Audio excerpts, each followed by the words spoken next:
नक्कीच. आणि ह्या खटल्याच्या दरम्यान आपण पाकिस्तानात देखील गेला होतात. म्हणजे केवळ पुस्तकांवर किंवा केस लॉजवर हा खटला न लढता आपण थेट तिथं गेलात. तिथं परिस्थिती जाणून घेतली. तर तो अनुभव कसा होता?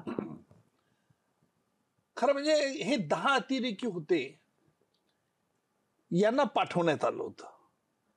पण या मागचा मेंदू जो होता, हा पाकिस्तानमध्ये होता. आणि 10 अतिरेक्यांनी 26/11 जो हल्ला केला, त्याच्या मागे एक मोठा कट असा होता. आणि पाकिस्तानला हा सगळा पुरावा आम्ही दिल्यानंतर पाकिस्तानने काही लोकांना अटक केली. पण त्याच्यात अतिशय किरकोळ लोकांना अटक केली. आणि म्हणून पाकिस्तानने खरोखर काय केलं आहे या खटल्याकरता, याकरता भारत सरकारचं आम्हा चौघांचं एक शिष्टमंडळ पाठवण्यात आलं. मी एक त्यातील होतो आणि 3 भारत सरकारचे वरिष्ठ अधिकारी होते. आम्ही इस्लामाबादला 8 दिवस राहिलो. त्या पाकिस्तानच्या गृह खात्याच्या अनेक अधिकाऱ्यांची चर्चा केली आणि आमच्या लक्षात आलं की पाकिस्तान हा इन कॅमेरा खटला चालवत होता.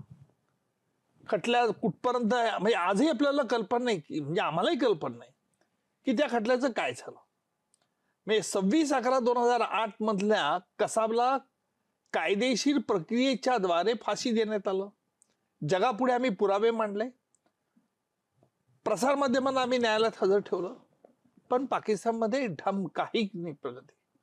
इतकंच नाही तर हाफिज सईद आणि झकीउर रहमान लखवी जे या कटाचा मुख्य सूत्रधार होते, त्यांना देखील पाकिस्तानच्या पोलीस यंत्रणेने अटक केली नाही.